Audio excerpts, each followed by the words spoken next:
விஜயுடைய அந்த 27 வருட திருமண வாழ்க்கை, சங்கீதாவுடனான அந்த திருமண வாழ்க்கை இப்போது முடிவுக்கு வரப்போகுது. இந்த ஒரு விஷயத்தை பற்றி தான் இப்போ நேஷ்னல் மீடியா, சோஷியல் மீடியா ஃபுல்லாக அதை பற்றி தான் பேசிக்கிட்டு இருக்காங்க. என்ன தான் நடந்திருக்கு அப்படின்றத இந்த வீடியோவில் பார்க்கலாம். அதுக்கு முன்னாடி அனசுடன் சேனலை சப்ஸ்கிரைப் பண்ணி வச்சுக்கோங்க. இந்த ஒரு சேனலை பொறுத்த வரைக்கும் செய்திகளை ரொம்ப எளிமையாக, சிம்பிளாக உங்களுக்கு புரிகிற மாதிரி கொண்டு வந்து கொடுக்கறது தான் என்னுடைய வேலை. வீடியோ முழுவதும் பாருங்கள். கடைசியில் உங்களுடைய கமெண்ட்டையும் பதிவு பண்ணுங்கள். அதுக்கப்புறம் லைக்கு, ஷேர் அதையும் பண்ண மறந்துடாதீங்க.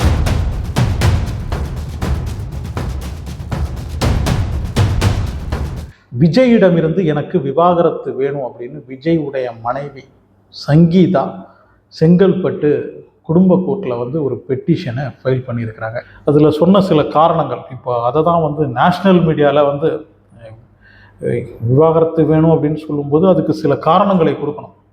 அதில் ஃபிசிக்கலாக அப்படின்லாம் எழுதியிருக்காங்க. என்னை பலவிதமாக துன்புறுத்தினார் அப்படின்ற மாதிரிலாம் எழுதியிருக்காங்க. அப்படின்லாம் எழுதணும். இது நிறைய பேருக்கு தெரியுமான்னு தெரியல. சாதாரணமாக ஒரு விவாகரத்துக்கு பெட்டிஷன் கொடுக்கும்போது என்ன காரணம் அப்படின்னு அவங்க பார்க்கும்போது ரொம்ப சாதாரணமான காரணங்கள் இருந்தால் அந்த விவாகரத்து கிடைக்காது. அதுக்கு கொஞ்சம் ஸ்ட்ராங்கான ரீசன்ஸ் வேணும். அப்போ அதுக்கான சில வார்த்தைகளும் அந்த பெட்டிஷனில் சேர்த்துருக்காங்க அப்படின்றது பார்க்கும்போது தெரியுது. 2021 விஜய்க்கும் ஒரு நடிகைக்குமான அந்த ஒரு கனெக்ஷன் இவங்களுக்கு தெரிஞ்சதுனால பிரிஞ்சு வாழ்ந்துக்கிட்டு இருந்திருக்காங்க. நிறைய முறை சேரணும் அப்படின்னு முடிவு பண்ணியிருக்காங்க. ஆனால் விஜய் நடிகையுடனான அந்த ஒரு உறவை அவரை நிறுத்திக்கவே இல்லை. இவங்க 2-3 முறை கேட்டு பார்த்துருக்குறாங்க போல இருக்குது. அதுக்கப்புறமும் நிறுத்தலை அப்படின்னு அவங்களுடைய அந்த பெட்டிஷனில் இருந்தது. அதில் இருக்கிற விஷயத்தை தான் நம்மளால் சொல்ல முடியும். ஆனால் 2 முறை பேச்சுவார்த்தை நடத்தியிருக்காங்க. இந்த 24ஆம் தேதி செங்கல்பட்டு குடும்ப கோர்ட்டில் இந்த பெட்டிஷனை கொடுக்கறதுக்கு முன்னாடி பேச்சுவார்த்தை நடத்தியிருக்காங்க. அப்போது விஜய் கொஞ்சம் சுமூகமாக பேசி இருக்கலாம் அப்படின்னு தோணுது. ஏன்னா எலெக்ஷனில் ஓரளவுக்கு விஜய் ஸ்ட்ராங்காக தான் இருக்கார். அவர் சொன்ன மாதிரியே திமுக வர்சஸ் தாவேகா தான். அப்படி இருக்கும்போது இந்த நேரத்தில் எந்த ஒரு சின்ன விஷயமும் எடுத்து ஃபுட்பால் விளையாட ஆரம்பிச்சிருவாங்க சோஷியல் மீடியா மெயினாக. இத்தனைக்கும் விஜயுடைய பர்சனல் லைஃப்பை கொஞ்சம் கொஞ்சமாக சில கட்சிகள் பேச ஆரம்பிச்சிட்டாங்க. அந்த மாதிரி நேரத்தில் இப்படி ஒரு செய்தி வெளியில் வர்றது கண்டிப்பாக விஜய்க்கு ஒரு சிறிய அளவிலாவது பாதிப்பு உண்டு பண்ணும் அப்படின்றதுல டவுட்டே கிடையாது. அந்த பேச்சுவார்த்தை நடத்தினாங்க அப்படின்னு சொன்னாங்க பாருங்க. 2 முறை பேச்சுவார்த்தை நடத்தி பார்த்தும் சரி வரலை அப்படின்னு. அந்த நேரத்தில் விஜய் கண்டிப்பாக விவாகரத்துக்கு ரெடியாக தான் இருந்திருப்பார். ஆனால் இந்த எலெக்ஷன்லாம் முடியட்டும், அதுக்கப்புறம் அதை பற்றி பேசலாம் அப்படின்னு இருந்திருக்கலாம். ஆனால் 27 வருஷம் விஜயுடன் வாழ்ந்தவங்க, அதில் அந்த 2021 அவங்க ஒன்றா சேர்ந்து வாழலை அப்படின்னாலும் கிட்டத்தட்ட 22 வருஷம் ஒன்றா இருந்திருக்கிறாங்க. அப்படி இருக்கும்போது ஒருவேளை விஜய் சீஃப் மினிஸ்டர் ஆகிட்டாருன்னு வச்சுக்கோங்க. அப்போது இவர் ஏற்கனவே விவாகரத்துக்கு ரெடியாக தான் இருக்கார் விஜயும். அப்போது கண்டிப்பாக அந்த நடிகையை அவர் கல்யாணம் பண்ணிப்பார். அப்போது இத்தனை வருஷமாக இருந்த மனைவியை விட்டு சீஃப் மினிஸ்டருடைய மனைவியாக புதுசாக ஒருத்தவங்க வருவாங்க. அது எந்த பெண்ணுக்குமே சகிக்காது. ஏன்னா ஒருவேளை இவங்களுக்குள்ள அந்த விவாகரத்து நடக்கலை அப்படின்னு வச்சுக்கோங்க, விஜய் சீஃப் மினிஸ்டர் ஆகிட்டாருன்னா விஜய் பக்கத்தில் ஒரு சீஃப் மினிஸ்டர் மனைவியாக இருக்க வேண்டிய, அதாவது சங்கீதா இருக்க வேண்டிய இடத்துல வேறொரு நடிகை இருந்தால் எந்த ஒரு மனைவிக்கு தான் அது பொறுக்கும் இல்லையா? அந்த ஒரு கோபம் கண்டிப்பாக இருக்கும். இத்தனைக்கும் அவங்களுடைய வாழ்க்கையில் விளையாடிய ஒரு பெண் வர்றது அப்படின்றது எந்த பொண்ணுக்கு தான் பொறுக்கும் இல்லையா? ஸோ அதுவும் ஒரு ரீசனாக இருக்கலாம். இந்த நேரத்தில், அதாவது இந்த எலெக்ஷன் நெருங்குற நேரத்தில் இந்த விவாகரத்து பெட்டிஷன் அங்கே செங்கல்பட்டு கோர்ட்டில் இவங்க கொடுக்கறதுக்கான காரணம் இது விஜயுடைய பர்சனல் லைஃப். இதில் மற்ற எந்த ஒரு அரசியல் கட்சியும் இதை பெருசாக எடுத்து பேச முடியாது அப்படின்னு தான் எனக்கு தோணுது. இதில் அதிமுக பேச முடியுமா? இல்லை, பேச முடியாது. ஏன்னா உங்களுக்கு தெரியும், ரீசன் தெரியும். திமுக பேச முடியுமா? இல்லை சீமான் பேச முடியுமா? இவங்க எல்லாருக்குமே இந்த மாதிரி ஒரு விஷயம் பின்னாடி இருக்குது. அப்படி இருக்கும்போது இவங்களுடைய அந்த சோஷியல் மீடியா அந்த சில பேர் இருக்காங்க இல்லையா, அவங்க பேசலாமே தவிர டைரெக்டாக இந்த கட்சிகளை சேர்ந்த அது சம்மந்தப்பட்டவங்க விஜயை தாக்கி பேசுகிறதுக்கான வாய்ப்பு இல்லை.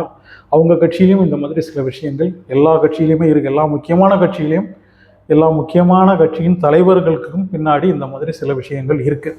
அப்படின்றதுனால அவங்க பேச மாட்டாங்க அப்படின்னு நினைக்கிறேன். ஸோ இது மொத்தத்தில் விஜயுடைய பர்சனல் லைஃப். இந்த நேரத்தில் இந்த பெட்டிஷன் வர்றதுக்கு ஏதாவது அரசியல் நோக்கம் இருக்குமா? யாராவது சங்கீதாவை இந்த மாதிரி ஃபோர்ஸ் பண்ணியிருப்பாங்களா, இப்படி பெட்டிஷன் கொடுங்க, இந்த நேரத்தில் கொடுங்க அப்படின்னு? ஏன்னா எலெக்ஷனில் அது விஜயோடைய அரசியல் பயணத்துக்கு ஒரு பின்னடைவாக இருக்கும். அதனால் இந்த நேரத்தில் கொடுங்க அப்படின்லாம் சங்கீதாவை யாராவது ஃபோர்ஸ் பண்ணியிருப்பாங்களா அப்படின்னு எனக்கு தோணலை. நான் சொன்ன அந்த ஒரு ரீசனாக தான் இருக்கும்.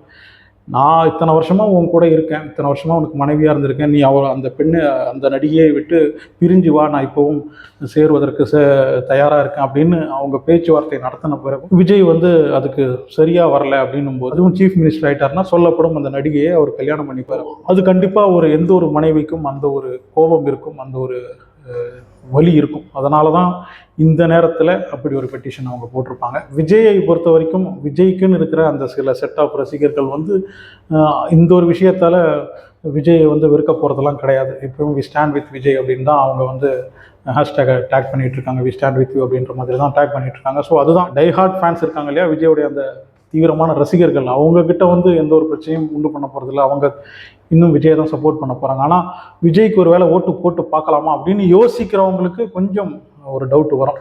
என்னடா இவருடைய பர்சனல் லைஃப் இப்படிலாம் இருக்கே, இவரை நம்பலாமா அப்படின்னு. ஏன்னா அதுக்கப்புறம் நிறைய சோஷியல் மீடியாவில் இவரை பற்றி கண்டதையும் பேச ஆரம்பிப்பாங்க. இதுதான் சான்ஸ் அப்படின்னு அவங்க காலில் அந்த வால் கிடச்சதுக்கப்புறம் மேக்ஸிமம் எவ்வளோ கோல் போட முடியுமோ அந்த அளவுக்கு அடித்து தூளை கலப்புவாங்க. அடுத்து ஒரு 2-3 வாரத்துக்கு வந்து இதை வந்து நல்லா பயன்படுத்திப்பாங்க. எந்த அளவுக்கு விஜயோடைய அந்த பேரை வந்து டிஃபேம் பண்ண முடியுமோ அதுக்கெல்லாம் பயன்படுத்துவாங்க. இதை எப்படி விஜய் ஓவர் கம் பண்ண போகிறாரு? அடுத்து மார்ச் 1 மார்ச் 2 அவங்களுடைய அந்த 234 தொகுதியை சேர்ந்த எல்லா உறுப்பினர்களையும் சந்தித்து ஏதோ ஒரு மீட்டிங் ஒன்று போட்டிருக்காங்க போல இருக்குது.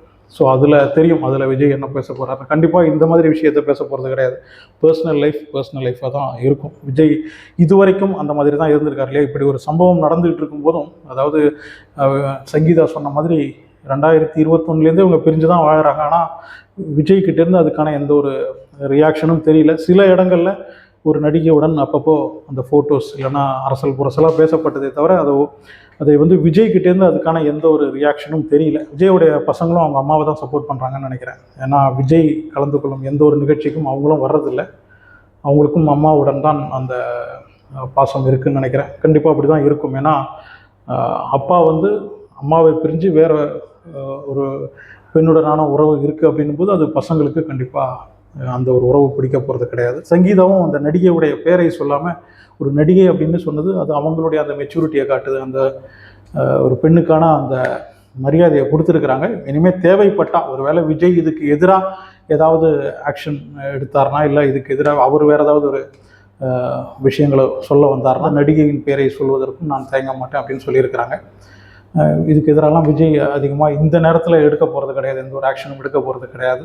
அதே மாதிரி விவாகரத்துக்கு அவர் ரெடியாக தான் இருந்திருக்கிறாரு அப்படின்னு தெரியுது. ஏன்னா அதுக்கப்புறம் நிறைய ஃபோட்டோஸ் வந்தது இல்லையா. ஒருவேளை அந்த நடிகையாக இருக்கும் பட்சத்தில் அடுத்தது இந்த நடிகையுடன் தான் வாழப்போகிறேன் அப்படின்றது விஜயும் தீர்மானமாக தான் இருக்கார்.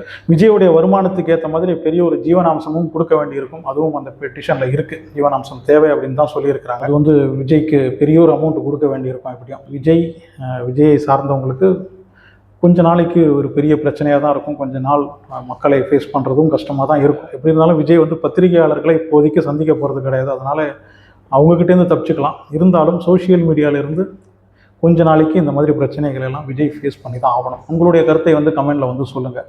அனசுடன் சேனலை சப்ஸ்கிரைப் பண்ணி வச்சுக்கோங்க. லைக் ஷேர் எல்லாம் பண்ண மறந்துடாதீங்க.